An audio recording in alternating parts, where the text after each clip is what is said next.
और देखिए सवाल तो बनता है, सवाल क्या है उस पर आप एक एक करके नजर डालिए। अजीत पवार ने खुद को राष्ट्रीय अध्यक्ष बताया है। देखिए अजीत पवार ने खुद को राष्ट्रीय अध्यक्ष बताया।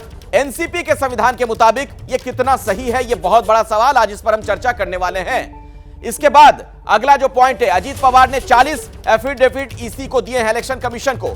विधायकों के एफिडेविट से अध्यक्ष कैसे बन जाएंगे आखिर, यह एक बहुत बड़ा सवाल यह भी है कि नाम और निशान के लिए ईसी में क्लेम किया गया है। क्या ईसी सिंबल ऑर्डर ऑफ 1968 का इस्तेमाल करेगा, यानी कि अपने विवेक से निर्णय क्या चुनाव आयोग लेगा?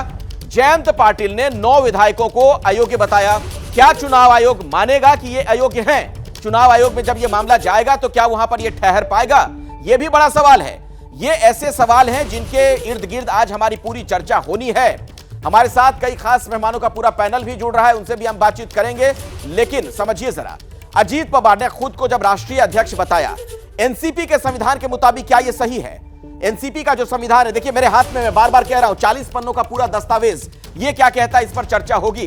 किसकी घड़ी, यानी जो चुनाव निशान है, ये पार्टी का जो निशान है, अजीत पवार के साथ 32 विधायक बताए जा रहे हैं, 16 शरद पवार के साथ अभी बताए जाते हैं विधायक। ये 5 देखिए, ये जो घड़ी का कांटा है इसी की तरह बिल्कुल हिलता जुलता हुआ ये जो पेंडुलम है, यानी 5 किसकी तरफ जाएंगे, ये बहुत बड़ा सवाल। और ये 5 जिस भी तरफ चले जाएंगे उसके लिए ये जीत आसान हो सकती है, ये घड़ी वाली जीत, यानी जो चुनाव चिन्ह की बात चल रही है। अब आप जरा समझिए, अध्यक्ष पद का जो चुनाव होता है उसकी पूरी प्रक्रिया क्या है। 10 डेलीगेट्स नाम देंगे, वर्किंग कमेटी नाम मंजूर करेगी, नाम रिटर्निंग ऑफिसर के पास जाएगा, नाम वापसी का 1 हफ्ते का वक्त होगा, यानी उसमें से कुछ लोग अगर नाम वापस भी लेना चाहें, फाइनल नाम रिटर्निंग ऑफिसर के पास आएगा, अफसर बताएगा, उसके बाद 1 से ज्यादा नाम पर वोटिंग होगी। राष्ट्रीय अधिवेशन में 2/3 बहुमत से नाम पास होगा। राष्ट्रीय अधिवेशन की सूचना 1 महीने पहले देनी होती है।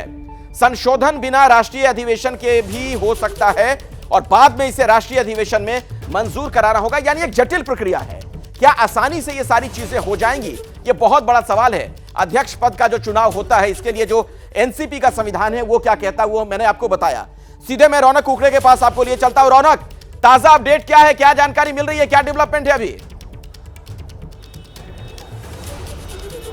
जी देखिए, थोड़ी देर पहले जिस तरह की खबर हमने दी कि मुख्य तौर पर अजीत पवार ने जो कार्यकारिणी की बैठक शरद पवार दिल्ली में अपने नेताओं के साथ कर रहे हैं उस पर ही सवाल खड़े कर दिए। उनका कहना है कि 30 जून को जो मुंबई में बैठक हुई थी उसमें उन्हें पार्टी का राष्ट्रीय अध्यक्ष चुन लिया गया, लेकिन जैसा हम बता रहे कि एनसीपी का जो संविधान है उसमें जिस तरह की बातें लिखी गई है, क्या उस तरह की प्रोसीजर अजीत पवार को जब अध्यक्ष बनाया गया वो फॉलो हुई? क्या केवल 40 विधायकों के सिग्नेचर करने से अजीत पवार को राष्ट्रीय अध्यक्ष चुना जा सकता है? ये कई ऐसे सवाल है जिसका जवाब अब इलेक्शन कमीशन में जो है वो साफ हो पाएगा। हालांकि ये दोनों की लड़ाई जो है, जैसे हमने देखा कि इसके पहले जब शिंदे फैक्शन अलग हो गया था उद्धव ठाकरे से, उस वक्त भी इसी तरह के कई तरह के सवाल जो है वो देखने को मिले थे। लेकिन अब भी ये पूरा मामला फिर एक बार इलेक्शन कमीशन के पास जाएगा। हो सकता है कि अगले कुछ दिनों में सुप्रीम कोर्ट का भी दरवाजा जो है वो दोनों पक्षों की तरफ से खटखटाया जा सके। लेकिन कुल मिलाकर अगर अखिलेश एक लाइन में अगर बात करें तो पूरा मामला जो है वो कानूनी प्रक्रियाओं से गुजरता हुआ दिख रहा है और ये लड़ाई जो है लंबी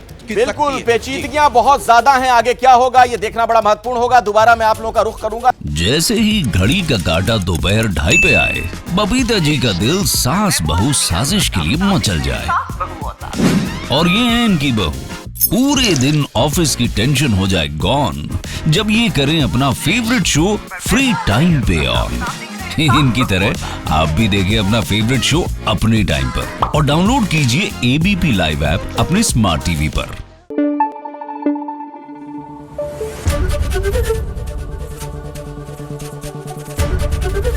एबीपी न्यूज आपको रखे आगे।